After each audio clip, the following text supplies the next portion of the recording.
Hi hello welcome back to my channel. ನಾನು ಭಾರತಿ. ಇವತ್ತಿನ recipe ಬಂದು ತಮಿಳ್ನಾಡು ಸ್ಟೈಲ್ ನಾಟಿ ಬಿರಿಯಾನಿನ ಹೇಗೆ ಮಾಡೋದು ಅಂತ ನೋಡೋಣ. ಇದೊಂದು ಪೌಡ್ರ್ ಇದ್ದರೆ ಸಾಕು, ಈ ಪೌಡ್ರಿಂದ ಬಿರಿಯಾನಿ ಟೇಸ್ಟ್ ಅಂತೂ ತುಂಬ ಚೆನ್ನಾಗಿರುತ್ತೆ. ಈ ಪೌಡ್ರನ್ನ ಹೇಗೆ ಮಾಡೋದು ಅಂತ ನೋಡೋಣ.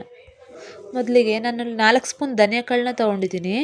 ಧನಿಯಾಕಾಳು ಆದಮೇಲೆ ಜೀರಿಗೆ, ಸೋಂಪು, ಗೋಡಂಬಿ, ಮೆಣಸು ಮತ್ತು ಅನಾನಸ್ ಹೂವು ಮತ್ತು ಕಲ್ಲು ಹೂವು.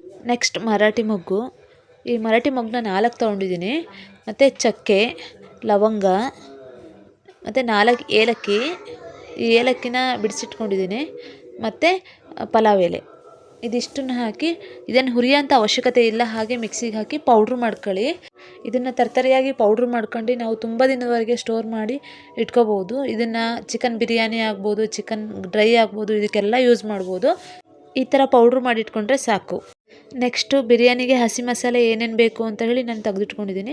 ಇಲ್ಲಿ ನಾನು ಅರ್ಧ kg ಚಿಕನ್ನ ನೀಟಾಗಿ ತೊಳೆದು ತೆಗೆದಿಟ್ಕೊಂಡಿದ್ದೀನಿ. ಮತ್ತು ಅಕ್ಕಿ. ಈ ಅಕ್ಕಿನ ನಾನು ಈ ಲೋಟದಲ್ಲಿ 1.5 ಲೋಟ ಅಕ್ಕಿನ ತೊಗೊಂಡಿದ್ದೀನಿ. 1.5 ಲೋಟ ಅಕ್ಕಿನ ನೀಟಾಗಿ ತೊಳೆದು ಒಂದು ಬೌಲಿಗೆ ಹಾಕಿ ಇಟ್ಕೊಂಡಿದ್ದೀನಿ. ನಾನಿಲ್ಲಿ ಜೀರಾ ರೈಸ್ನ ತೊಗೊಂಡಿದ್ದೀನಿ. ಮತ್ತು ಇಲ್ಲಿ ನಾನು ಪುದೀನ, ಕೊತ್ತಂಬರಿ ಸೊಪ್ಪು ಮತ್ತು ಈರುಳ್ಳಿ ಮತ್ತು ಹಸಿಮೆಣ್ಸಿನ್ಕಾಯಿ ಮತ್ತು ನಿಂಬೆಹಣ್ಣು ಮತ್ತು ಶುಂಠಿ ಬೆಳ್ಳುಳ್ಳಿ ಪೇಸ್ಟು ಮತ್ತು ಅಚ್ಕಾರದ ಪುಡಿ ತೊಗೊಂಡಿದ್ದೀನಿ. ಮತ್ತು ನಾನು ಅವಾಗಲೇ ಪೌಡ್ರ್ ಮಾಡಿ ಇಟ್ಕೊಂಡಿದ್ನಲ್ಲ, ಆ ಪೌಡ್ರನ್ನ ಒಂದು 3 ಸ್ಪೂನ್ ಆಗೋಷ್ಟು ತೊಗೊಳ್ತೀನಿ. ಇದು ಇಷ್ಟೊಂದೇನು ಯೂಸ್ ಮಾಡಲ್ಲ ನಾನು. ಮತ್ತು ತೆಂಗಿನಕಾಯಿ ಹಾಲು. ಈ ತೆಂಗಿನಕಾಯಿ ಹಾಲು ಹಾಕೋದ್ರಿಂದ ತುಂಬ ಚೆನ್ನಾಗಿರುತ್ತೆ ಟೇಸ್ಟು. ನೆಕ್ಸ್ಟು ಸ್ಟವ್ ಮೇಲೆ ದಪ್ಪ ತಳದ ಪಾತ್ರೆನ ಇಟ್ಕೊಂಡು ಸ್ಟವ್ ಆನ್ ಮಾಡ್ಕೊಳ್ಳಿ. ಬಿರಿಯಾನಿ ಮಾಡಬೇಕಾದ್ರೆಲ್ಲ ತಳ ದಪ್ಪ ಇರಲಿ, ಯಾಕಂದರೆ ತಳ ಹೊತ್ತದಾಗಲಿ ಬಿರಿಯಾನಿ ಸುಟ್ಟೋಗೋ ವಾಸನೆ ಬರುತ್ತೆ. ಹಾಗಾಗಿ ಸ್ವಲ್ಪ ದಪ್ಪ ತಳದ ಪಾತ್ರೆ ಇದ್ದರೆ ಚೆನ್ನಾಗಿರುತ್ತೆ. ನೆಕ್ಸ್ಟು ಪಾತ್ರೆಗೆ ಎಣ್ಣೆನ ಹಾಕ್ಕೊಳ್ಳಿ. ಎಣ್ಣೆ ಚೆನ್ನಾಗಿ ಬಿಸಿ ಆದಮೇಲೆ ಸ್ವಲ್ಪ ತುಪ್ಪನ ಹಾಕಿ. ನಾನಿಲ್ಲಿ 2 ಸ್ಪೂನ್ ತುಪ್ಪನ ಹಾಕ್ತಾಯಿದ್ದೀನಿ. 2 ಸ್ಪೂನ್ ತುಪ್ಪನ ಹಾಕಿ ಆ ತುಪ್ಪ ಮತ್ತು ಎಣ್ಣೆ ಎರಡೂ ಚೆನ್ನಾಗಿ ಬಿಸಿ ಆಗಬೇಕು. ಬಿಸಿ ಆದಮೇಲೆ ಏನು ಮಾಡಿ, ಈರುಳ್ಳಿನ ಹಾಕಿ. ಈರುಳ್ಳಿ ಚೆನ್ನಾಗಿ ಫ್ರೈ ಆಗಬೇಕು. ಆ ಎಣ್ಣೆಯಲ್ಲಿ ಈರುಳ್ಳಿ ಗೋಲ್ಡನ್ ಕಲರ್ ಫ್ರೈ ಆದಮೇಲೆ ಏನು ಮಾಡಿ, ಶುಂಠಿ ಬೆಳ್ಳುಳ್ಳಿ ಪೇಸ್ಟ್ನ ಹಾಕಿ. ಆ ಶುಂಠಿ ಬೆಳ್ಳುಳ್ಳಿ ಪೇಸ್ಟು ಮತ್ತು ಈರುಳ್ಳಿ ಎರಡೂ ಚೆನ್ನಾಗಿ ಫ್ರೈ ಆಗಬೇಕು. ಎಣ್ಣೆಯಲ್ಲಿ ಎಷ್ಟೊತ್ತು ಫ್ರೈ ಆಗುತ್ತೆ ಅಷ್ಟು ಚೆನ್ನಾಗಿರುತ್ತೆ ಬಿರಿಯಾನಿ ಟೇಸ್ಟು. ನೆಕ್ಸ್ಟ್ ಒಂದು 1/4 ಟೀ ಸ್ಪೂನಷ್ಟು ಅರಿಶಿನ ಪುಡಿನ ಹಾಕ್ತಾಯಿದ್ದೀನಿ. ಅರಿಶಿನ ಪುಡಿನ ಹಾಕಾದ್ಮೇಲೆ 1.5 ಸ್ಪೂನಷ್ಟು ಅಚ್ಕಾರದ ಪುಡಿ. ನಿಮಗೆ ಎಷ್ಟು ಬೇಕೋ ಅಷ್ಟು ಅಚ್ಕಾರದ ಪುಡಿನ ಹಾಕ್ಕೊಳ್ಳಿ. ನಾನು ಮತ್ತೆ ಇಲ್ಲೊಂದು 3 ಹಸಿಮೆಣ್ಸಿನ್ಕಾಯಿನ ಯೂಸ್ ಮಾಡ್ತಿರೋದ್ರಿಂದ 1.5 ಸ್ಪೂನಷ್ಟು ಹಾಕ್ತಾಯಿದ್ದೀನಿ. ಈರುಳ್ಳಿ ಮತ್ತು ಈ ಶುಂಠಿ ಬೆಳ್ಳುಳ್ಳಿ ಪೇಸ್ಟ್ ಎಣ್ಣೆಯಲ್ಲಿ ಚೆನ್ನಾಗಿ ಫ್ರೈ ಆಗಬೇಕಾದ್ರೆ ಅರಿಶಿನ ಪುಡಿ ಮತ್ತು ಈ ಅಚ್ಕಾರದ ಪುಡಿ ಹಾಕೋದ್ರಿಂದ ಬಿರಿಯಾನಿಗೆ ಕಲರ್ ಚೆನ್ನಾಗಿರುತ್ತೆ.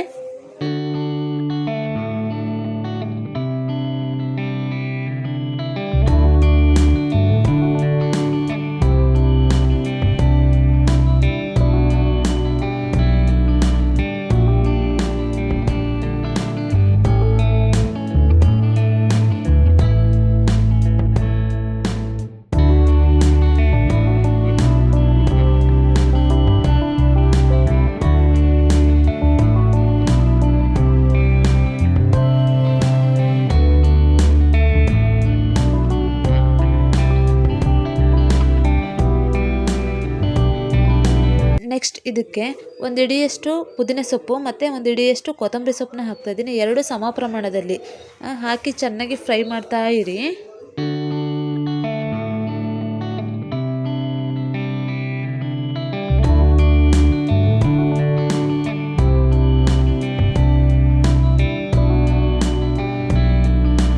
ನಾನಿಲ್ಲಿ 3 ಹಸಿಮೆಣ್ಸಿನ್ಕಾಯಿನ ಉದ್ದುದ್ದಕ್ಕೆ ಹೆಚ್ಕೊಂಡು ಹಾಕ್ಕೊತ ಇದ್ದೀನಿ. ಎಲ್ಲ ಚೆನ್ನಾಗಿ ಎಣ್ಣೆಯಲ್ಲಿ ಫ್ರೈ ಆದಮೇಲೆ ಸಣ್ಣ ಉರಿನ ಮಾಡ್ಕೊಳ್ಳಿ, ಇಲ್ಲಾಂದರೆ ತಳ ಹೊತ್ಬಿಡುತ್ತೆ, ಸುಟ್ಟೋಗಿದ್ದು ವಾಸನೆ ಬರುತ್ತೆ. ನೆಕ್ಸ್ಟ್ ನಾನು ಇದಕ್ಕೆ ಒಂದು ಅರ್ಧ kg ಚಿಕನ್ನ ತೊಳೆದಿಟ್ಕೊಂಡಿದ್ನಲ್ಲ, ಆ ತೊಳೆದಿರೋ ಚಿಕನ್ನ ಇದಕ್ಕೆ ಹಾಕಿ ಚೆನ್ನಾಗಿ ಫ್ರೈ ಮಾಡ್ಕೊಳ್ತಾ ಇದ್ದೀನಿ. ಫ್ರೈ ಮಾಡಬೇಕಾದ್ರೆ ಏನು ಉಪ್ಪು ಹಾಕ್ಕೋಬೇಡಿ, ಸ್ವಲ್ಪ ಹೊತ್ತು ನೀಟಾಗಿ ಫ್ರೈ ಆಗ್ತಾ ಇರಲಿ. ಫ್ರೈ ಆದಮೇಲೆ ಲಿಡ್ ಕ್ಲೋಸ್ ಮಾಡಿ ಒಂದು 2 ನಿಮಿಷ ಬಿಟ್ಟಾದಮೇಲೆ ಉಪ್ಪನ್ನ ಹಾಕ್ಕೊಳ್ಳಿ. ಉಪ್ಪನ್ನ ಹಾಕ್ಕೊಳ್ಳೋದ್ರಿಂದ ಚೆನ್ನಾಗಿ ಚಿಕನಿಗೆಲ್ಲ ಉಪ್ಪೆಲ್ಲ ಹಿಡಿಯೋಂಗಾಗುತ್ತೆ. ಈ ಥರ ಬಿರಿಯಾನಿ ಮಾಡೋದ್ರಿಂದ ಚಿಕನಿಗೆಲ್ಲ ನೀಟಾಗಿ ಉಪ್ಪು ಖಾರ ಎಲ್ಲ ಹಿಡ್ದು ಚೆನ್ನಾಗಿರುತ್ತೆ. ಚಿಕನ್ನು ತಿನ್ನೋಕ್ಕೂ ಸಾಫ್ಟಾಗಿ ತುಂಬ ಚೆನ್ನಾಗಿರುತ್ತೆ. ಹಾಗಾಗಿ ಈ ಮೆಥಡಲ್ಲಿ ಒಂದ್ಸಲ ಟ್ರೈ ಮಾಡಿ ನೋಡಿ. ಈ ಥರ ಮಸಾಲೆ ಒಳಗೆ ಚಿಕನ್ ಚೆನ್ನಾಗಿ ಬೆಂದಾದ್ಮೇಲೆ ನೀಟಾಗಿ ಒಳ್ಳೆ ಟೇಸ್ಟ್ ಬರುತ್ತೆ ಚಿಕನಿಗೆ. ಈ ಥರ ಬಿರಿಯಾನಿಗೆ ನಾನಿಲ್ಲಿ ಮ್ಯಾರಿನೇಟ್ ಮಾಡೋದಾಗಲಿ ಮತ್ತು ಮೊಸರು ಮತ್ತು ಟೊಮೊಟೊ ಏನೂ ಯೂಸ್ ಮಾಡ್ತಾ ಇರಲಿಲ್ಲ. ನೆಕ್ಸ್ಟ್ ಇದಕ್ಕೆ ಆವಾಗಲೇ ಪೌಡ್ರ್ ಮಾಡಿ ಇಟ್ಕೊಂಡಿದ್ವಲ್ಲ, ಆ ಪೌಡ್ರನ್ನ ಒಂದು 3 ಸ್ಪೂನ್ ಆಗೋಷ್ಟು ಆ ಪೌಡ್ರನ್ನ ಹಾಕ್ಕೊಳ್ಳಿ. ಆ ಪೌಡ್ರ್ ಹಾಕೋದ್ರಿಂದ ಟೇಸ್ಟ್ ಆಗಲಿ ಮತ್ತು ಬಿರಿಯಾನಿಗೆ ಒಳ್ಳೆ ಫ್ಲೇವರ್ನ ಕೊಡುತ್ತೆ. ಆ ಪೌಡ್ರ್ ಹಾಕಿದ್ಮೇಲೆ ಒಂಥರ ಸ್ಮೆಲ್ಲೇ ಚೇಂಜ್ ಆಗಿರುತ್ತೆ. ಫ್ರೈ ಮಾಡಬೇಕಾದ್ರೆ ಆ ಪೌಡ್ರನ್ನ ಹಾಕೋದ್ರಿಂದ ತುಂಬ ಚೆನ್ನಾಗಿರುತ್ತೆ ಟೇಸ್ಟು. ಪೌಡ್ರನ್ನ ಬಿರಿಯಾನಿ ಒಂದಕ್ಕೆ ಅಲ್ಲ, ಚಿಕನ್ ಫ್ರೈ ಆಗಲಿ ಮತ್ತು ವೆಜಿಟೇಬಲ್ ಪಲಾವ್ ಆಗಲಿ, ಕುಷ್ಕ ಇವೆಲ್ಲದಕ್ಕೂ ಯೂಸ್ ಮಾಡ್ಬೋದು. ಹೊರಗಡೆಯಿಂದ ಗರಂ ಮಸಾಲ ಮತ್ತು ಈ ಬಿರಿಯಾನಿ ಪೌಡ್ರುಗಳನ್ನ ಯೂಸ್ ಮಾಡದೆ ಮನೇಲೇ ಈ ಥರ ಪೌಡ್ರುಗಳನ್ನ ಮಾಡಿಕೊಂಡು ಹಾಕೋದ್ರಿಂದ ಟೇಸ್ಟ್ ವೈಸ್ ಆಗಲಿ ಮತ್ತು ನಮ್ಮ ಹೆಲ್ತಿಗೂ ತುಂಬ ಒಳ್ಳೆಯದು.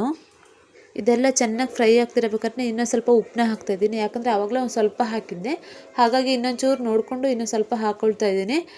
ಹಾಕ್ಕೊಂಡಾದಮೇಲೆ ಒಂದು 3 ಲೋಟ ನೀರನ್ನ ಹಾಕಿ, ಯಾಕಂದರೆ ಇಲ್ಲಿ ನಾವು 1.5 ಲೋಟ ಅಕ್ಕಿನ ತೊಗೊಂಡಿದ್ದೀವಿ.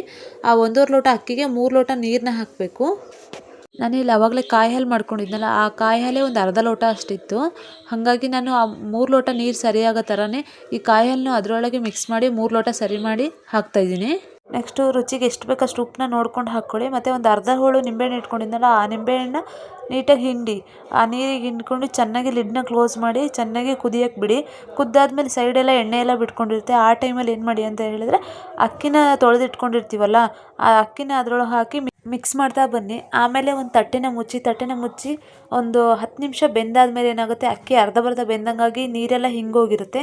ಆಮೇಲೆ ಏನು ಮಾಡಿ ಅಂತ ಹೇಳಿದ್ರೆ, ಆ ಪಾತ್ರೆನ ಸೈಡಿಗೆ ತೆಗೆದಿಟ್ಕೊಂಡು ಒಂದು ಪ್ಯಾನ್ನ ಚೆನ್ನಾಗಿ ಬಿಸಿ ಮಾಡಿ ಇಟ್ಕೊಂಡು ಆ ಪ್ಯಾನ್ ಮೇಲೆ ಆ ಪಾತ್ರೆನ ಇಟ್ಟು ಒಂದು 20 ನಿಮಿಷದಷ್ಟು ದಮ್ನ ಕಟ್ಟಿ, ಮೇಲೊಂದು ತಟ್ಟೆನ ಮುಚ್ಚಿ ಅದ್ರ ಮೇಲೊಂದು ದಪ್ಪದ ಯಾವುದಾದ್ರೂ ಒಂದು ಕಲ್ಲೋ ಇಲ್ಲ ಕುಟಾಣಿನೋ ಏನಾದರೂ ಇಟ್ಟು ಚೆನ್ನಾಗಿ ದಮ್ನ ಕಟ್ಟಿ ಒಂದು 20 ನಿಮಿಷ ಬಿಟ್ಟಾದ್ಮೇಲೆ ಏನಾಗುತ್ತೆ, ಅನ್ನ ಎಲ್ಲ ಉದ್ರುದ್ರಾಗಿ ಚೆನ್ನಾಗಿ ಬೆಂದಿರುತ್ತೆ. ಆ ಟೈಮಲ್ಲಿ ಬಿರಿಯಾನಿ ರೆಡಿಯಾಗಿದೆ ಅಂತ ಹೇಳಿ ಆಮೇಲೆ ಅದನ್ನು ನೀಟಾಗಿ ಸರ್ವ್ ಮಾಡ್ಕೊಳ್ಳಿ. ತುಂಬ ಚೆನ್ನಾಗಿರುತ್ತೆ ಬಿರಿಯಾನಿ. ಈ ಬಿರಿಯಾನಿ ಇಷ್ಟ ಆದಲ್ಲಿ ನಿಮ್ಮನೆಗೂ ಟ್ರೈ ಮಾಡಿ ನೋಡಿ, ಹೇಗಿದೆ ಅಂತ ಹೇಳಿ ಕಮೆಂಟ್ ಮಾಡಿ. ಪ್ಲೀಸ್ ಲೈಕ್ ಮಾಡಿ, ಶೇರ್ ಮಾಡಿ, ಸಬ್ಸ್ಕ್ರೈಬ್ ಮಾಡಿ.